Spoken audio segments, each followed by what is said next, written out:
2. Callahan. On the far end of the Main Street businesses is a big neon sign that reads, Bar, with an arrow pointing down at the worn brick building. May and Jack have been owners of the corner spot since before I moved here. Only locals know this bar is named Shifty's, and only locals drink here, a majority of which are other hotshots. Not all of them live in town, but it became a local meet of sorts years ago. It takes a moment for my eyes to adjust from the blazing sunset outside to the dim light of the nearly windowless establishment. More neon signs decorate the interior, mostly beer advertisements. The heavy door falls shut behind me, and I'm met by the familiar musty scent and the sound of laughter from my buddies who are probably on their second round by now. Tonight, we're celebrating the completion of our most recent fire. So it was a bitch, and we're all tired, but I's an excuse to go out and throw back a few. King and Xander are toward the middle, so one pull up a bar stool beside them. As I do, a frosted Coors bottle is placed in front of me on the old worn pine bar top. The wood has yellowed over the years. I lift 2 fingers and nod thanks to Lou, the old bartender who knows us well. King and Xander laugh at something Bobby said, so I take a swig hot beer and get caught up in the conversation taking place.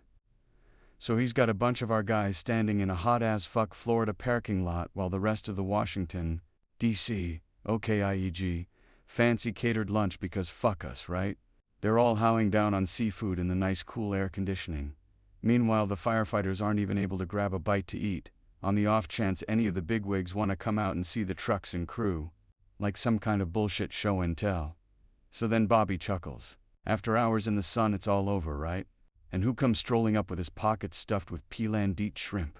Wyatt fucking Bradley. This jackass looks at the boys and says something about it's too bad you couldn't come inside, because the food was phenomenal, while he's standing there, eating the pocket shrimp. No way in hell the chief of FS was eating pocket shrimp, Xander says, shaking his head and bringing the rim of the beer bottle to his lips. Bobby holds up his palm, hand to God. I roll my eyes and smile. That story's made its way around a few times now. Though last time it was told to me, the chief of the Forest Service's shirt was misbuttoned, and his belt buckle was upside down too. We go back and forth, trading stories and rumors, as well as the upcoming assignments headed our way. Once fire season ends, till have a few weeks to do whatever the hell I please before I start up with ski patrol at a local resort. It's a great gig.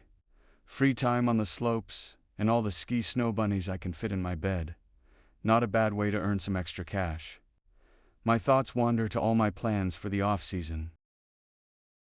They just hired a new guy. EMT, I think, Xander says, yanking me out of my thoughts. I'm not sure what they're talking about. Who hired a new EMT? I ask, attempting to participate in the conversation. SRFD. The local structural fire department. News spreads faster at Shifty's than it does in the local paper. This new guy, ... or girl? Because that's critical data, Tex interrogates. It's been years since his transfer from the Lone Star State, but the nickname stuck. Curly stares off into the distance. Remember that blonde chick, Abigail? Fuck, she was amazing. Dude, those blue eyes? Dixon puffs out of breath. Abby was awesome. Her blowjobs certainly were. Half the guys at the bar nod, a few staring at their beer bottles longingly, reminiscing about her oral prowess. Good Lord. Xander laughs. Haven't met him yet, but with the first name. Prescott, I'm guessing it's a dude. Damn, Tex says. Then tips back the last of his beer and sets the empty bottle on the bar top with a hollow clink. Lou is already popping the cap off a new one for him. Even if the new guy was a chick, King interjects, Matt's prob. Ably gonna be the medic in charge. He's almost a bigger whore than Woods here. He claps me on the back. Hey, I smirk, don't slut-shame me. I'm not going home with someone new every night, but I'm a bachelor who travels for work and has commitment issues. After I walked in on Molly bent over in front of Dave at Garrett Makeham's funeral, I closed myself off to any future relationships.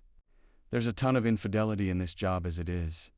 With the time hot shots and their significant others spend separated from each other, it happens in equal amounts on both sides. Personally, I've never cheated. Idea disgusts me on a visceral level. On almost every crew Teve worked on, 1/3 are in relationships. 1/3 are divorced, and 1/3 are having the time of their lives. I'm in that camp. Life is short. Sex is ton. As long as everybody's on the same page, who cares? Occasionally I'm hit with a bout of loneliness, especially when I hear about some of the other guys having a woman to go home to.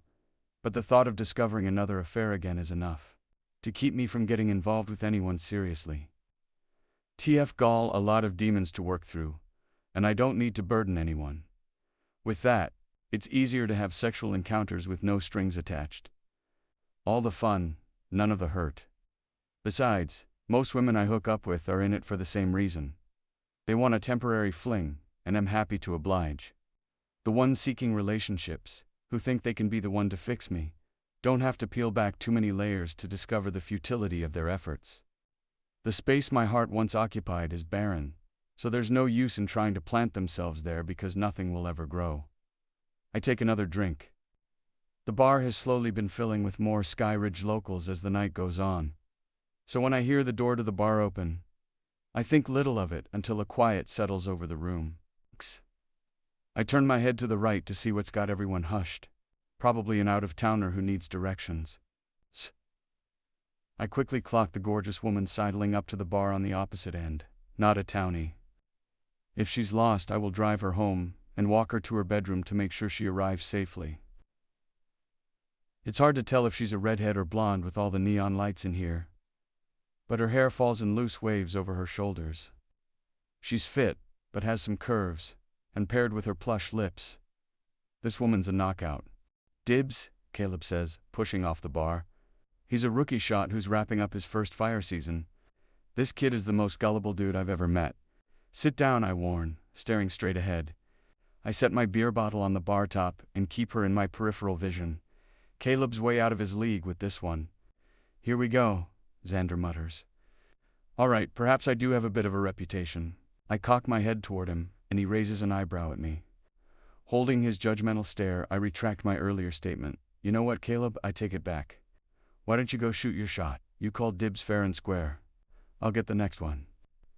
Xander breaks eye contact and chuckles into his beer before taking a drink. Caleb narrows his eyes at me, and I shrug. He wastes no time scrambling off his bar stool to introduce himself. This woman hasn't even pulled up a seat yet. As expected, she smiles politely but appears a little uncomfortable with her back to the bar as he rushes to give her his best line, which I would love to hear, if only to have a good laugh. I give him a minute to make an ass of himself. Here it comes, ... Curly says. She gives him a sympathetic look, and a smile breaks out across my face. Poor kid. The woman sends him back to us like a sad puppy. The corner of my mouth turns up, and I chuckle. He should have known better, but mistakes are the best teachers. Caleb trudges back to our end of the bar, plopping onto his bar stool and muttering, asshole, into his drink. Better luck next time, buddy. One of the guys gives him a hard slap on the back.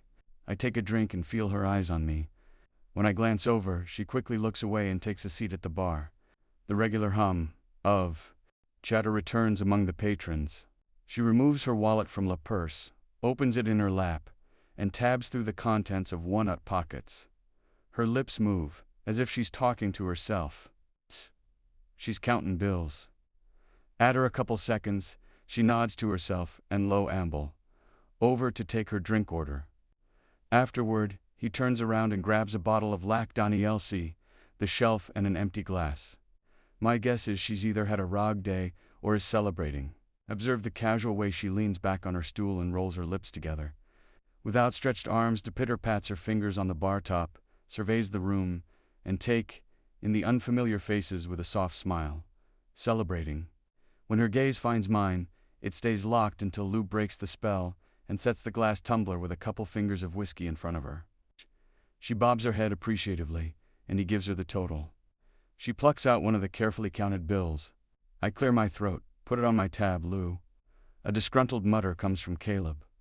Her gaze snaps to mine again, and it earns me a smile that reaches her eyes.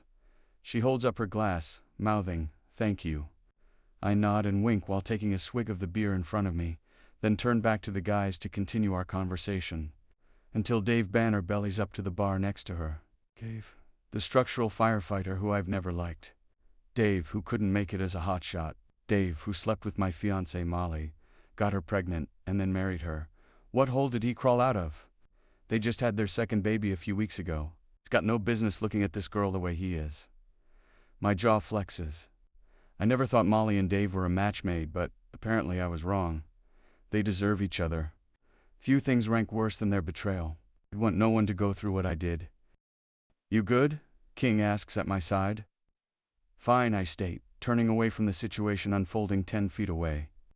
Dave's standing too close for my comfort, and based on her body language, it's too close for hers as well. When Caleb tried to put moves on her, it was funny. I figured I'd get my shot in later, but now, with 2 guys hitting on her tonight, there's no way in hell I'm throwing my hat in the ring. Our town is already proving to be a bunch of desperate swinging dicks. She doesn't need to add anyone else to the mix. She shakes her head at his advance, but he's not accepting the brush off the way Caleb did. I set my beer down and brace my hands on the bar to shove off. Then Xander leans back and shouts behind me, "Hey Dave." He spins around to face us. I avert my eyes, relaxing my arms and leaning forward. I don't need that asshole to see the anger I still harbor toward him. Say, how's the new baby? Is this your and Molly's second or third kid? Sorry, I can never remember. Smirking, I take a sip of my beer. Second, Dave grinds out. Oh, that's right. Well, congratulations. Be sure to give the wife my best. Dave backs off, likely to return to the table, where some of the other guys from the local fire station are sitting. You didn't need to do that, I grumbled to Xander. Yeah, I did. He tips back his beer and gulps, continuing, I rather enjoy the lovely atmosphere of this shithole, and I'm not sure if Lou here, he gestures with his bottle to the bartender, who's grinning at us, would be so keen on letting us return to this fine establishment if you ripped Dave's head from his shoulders. Sure. As shit no May and Jack would have a thing or two to say, which, based on the fire in your eyes, is where we were headed. He glances back to the bartender. Am I wrong, Lou? King is smart enough not to laugh, but I can feel his beaming smile radiating from the other side of Xander. That is correct, Lou answers with a chuckle. May just replaced the bar mats. They just replaced the bar mats, Cal. Xander emphasizes, gesturing to said bar mats with an open hand. I roll my eyes at all of them, and down the last of my beer. Another, Lou asks me. Yes, sir. He pops the cap and swaps it with my empty one. This one's on the house. Don't let that guy get to you. What guy? I roll my eyes. Dave didn't get to me. I don't need any special treatment. Beg your pardon. I believe I was the one that called out Dave on his bullshit. Where's my free beer, Lou? Xander argues. The burn of her stare creeps up my neck. Fuck it. While Xander and Lou bicker like old men, I slip off my stool and saunter toward the end of the bar and take the seat next to her. I look straight ahead in silence, and she does the same. A few minutes pass. The air between us grows thicker and thicker with anticipation, as we both commit to not making the first move. It's like a game, and is surprisingly entertaining. She doesn't look at me, and I don't look at her, yet I would put good money down that we're thinking about the same thing. I nearly finish my beer without uttering one word. Her drink is running low too. Eventually she breaks the silence. So, are you going to say anything, or are you just sitting there? I swallow the rest of my beer and tap 2 fingers on the bar, indicating another round. Definitely just sitting here. Ah, I see, she states. Lou returns and collects the old beer bottle and swaps it with a cold one. She could use a refill, I say to him. He turns to grab the bottle of whiskey and pours the amber liquid into the short glass. Thank you, she says to Lou when he slides the glass in front of her. I nod my thanks to him before he steps away. I can pay for my own drinks, she says. Good, 'cause I'm not paying for this one. Earlier was a one-time thing 'cause I felt bad for you. She takes a sip. There's that Sky Ridge hospitality I keep hearing about. I suck my teeth. There it is. What makes you think I deserve pity, she asks. Honestly, ... I don't know if anyone's told you this. I lean toward her and lower my voice. But, you're really unattractive. That makes her laugh. Loud enough for Dave to hear, I'm sure, and I chuckle along with her. Well, I can't be that hideous if your friend over there tried to take me home. Before I could even sit down ... I wince. Sorry about that, he's a rescue. That might be the first honest thing you've said since sitting down. I shrug and take a pull from my beer bottle. I'm a habitual liar, she takes a sip of her drink. Oh good, I'm really attracted to liars. Yeah, maybe I should give you my number then. Wow, she says deadpan, and turns to face me. God, she's even more stunning up close. Her ginger hair matches the subtle freckles that dot the bridge of her nose. I fucking love freckles. And love fucking the women who wear them. Hey, there are plenty of women in this town who would love getting my number. There are those lies again. She gestures, fanning Haircel, and I laugh. She narrows her eyes at me, and I take a sip of beer, staring back and refusing to break eye contact. I could spend all day gazing into them. Her eyes aren't the icy blue shade one would normally think of with blue eyes. They're deep and stormy, reminding me of a turbulent sea. Okay. She pulls out a phone and I smile. When she hands it over, I furrow my brow. It's a flip phone. A fucking flip phone? T've never seen this girl in town before. I don't even know her name. And she pulled out a burner. When I open the contacts list, and there are only two, boss and landlord, it's like a red flag parade. I pretend to not notice and start typing in my number while alarms blare in my head. I peer back up at her, and damn if she isn't the most beautiful thing I've ever seen. Fuck it, red might be my new favorite color. I finish typing my number in and save my contact as Cal the Liar. Before passing it back, do I get a name, Scotty? She holds her palm out in a handshake, and I take it in mine. Callahan Woods, I say. You gonna text me, Scotty? Probably not, she says, still shaking my hand and grinning. I laugh and release her palm. Well, it was awful meeting you. The corner of her mouth curves up in a smile. Likewise. I slide off my bar stool. Maybe I'll see you around, she adds. I hope not. I wink and head back to the guys, finding my spot next to Xander again. She downs the remaining liquid in her glass and pays Lou, leaving a couple bucks on the bar top before standing and walking out the door without giving me so much as a sideways glance. I return to my bar stool next to King and Xander shakes his head. So, who's your new friend? King asks. Scotty, I answer, stealing one more look toward the door. Scotty the hottie. Caleb sighs, still disappointed from his crash and burn earlier. We spend the next couple hours knocking back beers and retelling stories from the fire we just rolled off of. So with each one, our voices get a little louder and less articulate. It's gonna be a late night tearing it up. It's been a good season. Couple more assignments and we'll be wrapping up. I'm about to pay my tab when the phone in my pocket buzzes. Unknown. Thanks for the drink tonight. A smile lights up my face, and I tap out my reply. ME, anytime.